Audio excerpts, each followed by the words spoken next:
In the quiet village of Honeybell, there lived a little porcupine named Peggy, who loved nothing more than to watch the night sky sparkle above her. Each evening, as the sun sank behind the blue hills and the first stars appeared, Peggy carried her woven basket to the grassy knoll near the old oak tree. She would settle herself on a soft patch of moss and gaze upward with wide, curious eyes. Her heart always fluttered when she thought about the vastness of space and the secrets it kept hidden among the twinkling stars. One soft summer dusk, when the breeze smelled faintly of ripe peaches and the crickets began their gentle chorus, Peggy heard her friend, Wren, flutter down beside her. The little bird tilted his head and chirped a greeting. Peggy smiled and patted the space beside her, inviting Wren to sit. The sky was turning the color of lavender milk, and the first bright star glimmered like a tiny lantern far above. "Did you hear, Peggy?" Wren asked, his voice bright with excitement. "Old Owl says there will be a meteor shower tonight. He says it will be the biggest in 50 years. Peggy's quills shivered with delight. "A meteor shower?" she whispered, as if speaking too loudly might scare away the coming magic. "I've always wanted to see one. Will it look like silver rain?" "Even better," Wren replied, his feathers fluffing in the evening chill. "Old Owl says the meteors will come in all colors: red, blue, green, and gold. They'll streak across the sky like fireworks." Peggy's heart began to beat faster. She imagined the sky filling with brilliant trails of light, each one like a gift falling just for her. As the last rays of sunlight melted into darkness, she decided she would stay up all night if she must, just to see every single shooting star. But no special night in Honeybell was complete without something delicious. Peggy hurried home to her cozy burrow, her little paws tapping quickly over the path. The warm glow of her lantern welcomed her, and she gathered the kernels of golden corn she had been saving for a special occasion. She would make her famous honey butter popcorn. It seemed only fitting that a night of wonders deserved the tastiest snack she could create. As she measured the kernels into her tiny pan, she felt a thrill that traveled from her nose to the tips of her quills. The thought of sharing the meteor shower and the popcorn with her friends made her tail wiggle with happiness. Outside, the sky grew darker. A million unseen eyes glittered above, waiting for someone to notice their dance. The first faint streak of light appeared so briefly that she thought she had imagined it. She hurried to finish her preparations, her heart racing with a promise of what was to come. When the popcorn began to pop, each kernel burst like a miniature star. She giggled and clapped her paws in time with the little explosions. She poured the fluffy mounds into her basket, drizzled them with warm honey, and sprinkled a pinch of salt. The smell made her sigh with contentment.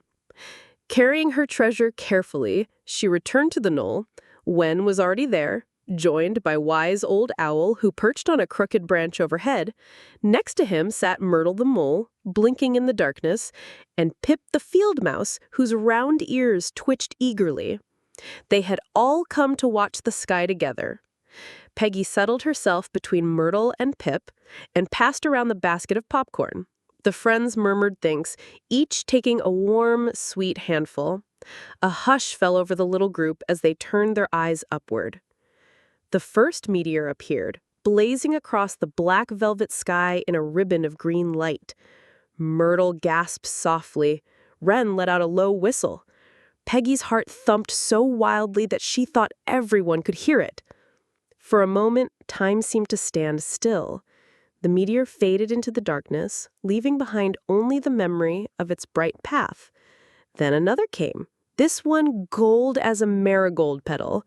The friends leaned close to one another, their voices hushed as though the sky itself were listening. As the night unfolded, the meteors came faster and brighter until the sky looked like it was full of living, falling stars. Peggy thought it was the most beautiful thing she had ever seen. Every burst of light filled her with awe so deep it almost hurt. She knew she would remember this night for the rest of her life.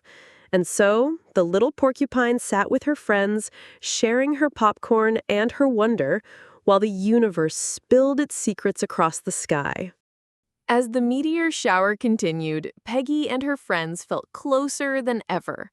Their shared joy knitted them together like a warm blanket. But not every creature who watched that night felt only happiness. Farther down the hill, behind a stand of tall ferns, Sneaky Weasel peered out with narrow eyes.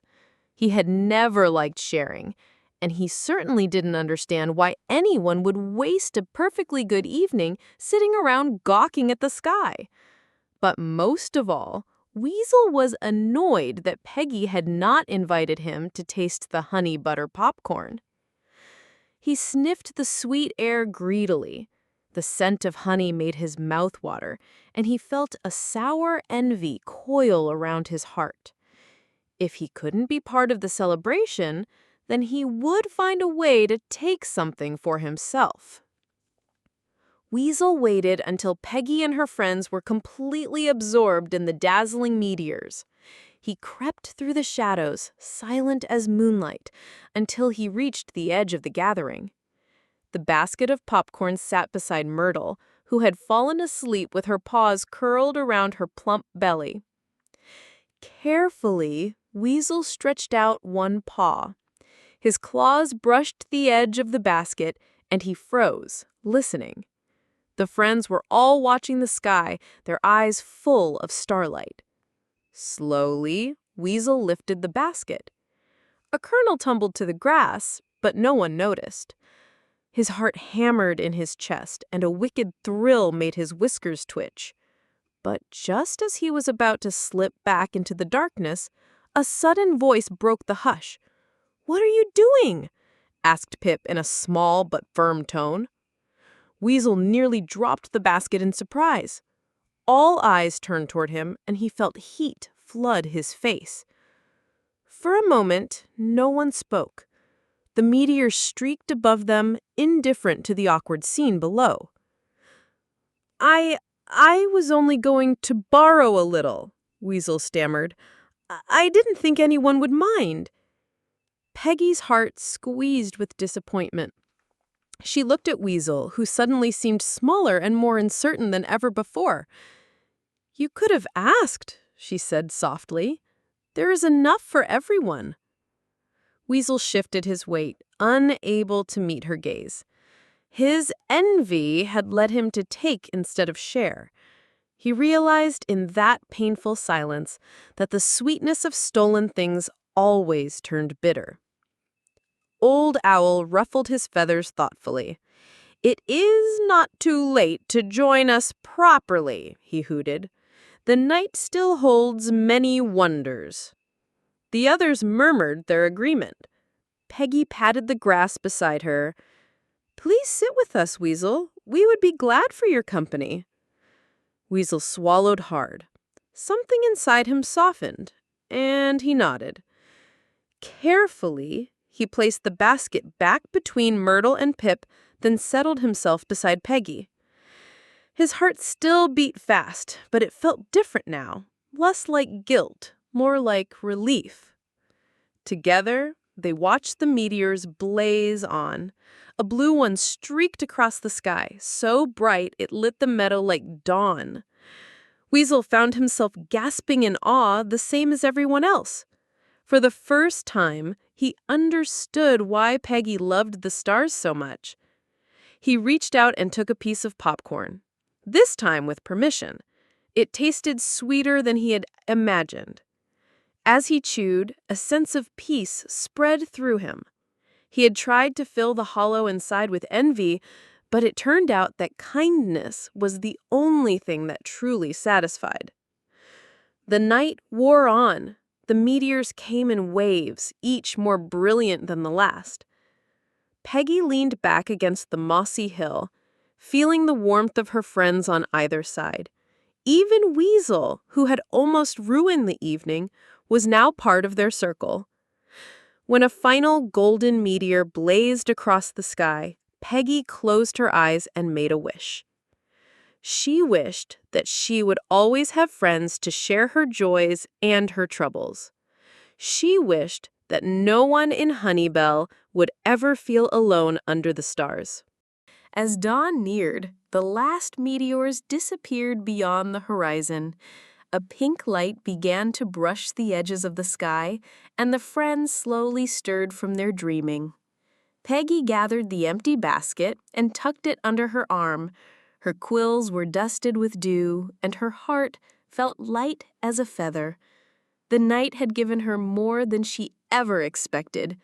She had seen wonders, but she had also learned that even a small kindness could change the shape of a heart. Weasel helped Myrtle to her feet. His eyes were softer now, and he gave Peggy a shy smile. "Thank you," he murmured, his voice husky, "for forgiving me." Peggy nodded. "Everyone makes mistakes," she replied gently. "What matters is choosing to do better next time." Old Owl fluffed his feathers and blinked at the soft dawn. "Perhaps this will be the beginning of a kinder season, a season when we remember that the sky belongs to everyone." Pip squeaked in agreement. Wren fluttered onto Peggy's shoulder and nuzzled her cheek. The morning breeze carried the scent of clover and fresh hope. As they all made their way down the hill, Peggy looked back once. The knoll was bathed in the pale gold of sunrise, and she could almost see the last wisps of starlight lingering among the grass. That day, all of Honeybell felt different. Neighbors greeted one another with warm smiles. Even the old badger, who never left his burrow, peered out and nodded hello.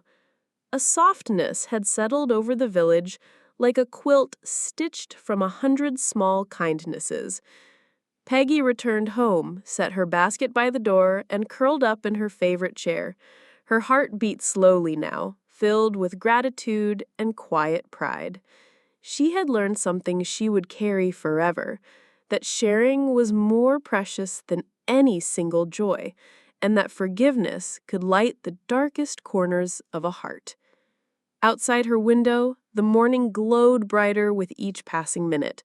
Peggy closed her eyes and drifted into a gentle sleep, dreaming of popcorn meteors and the friends who made the night unforgettable.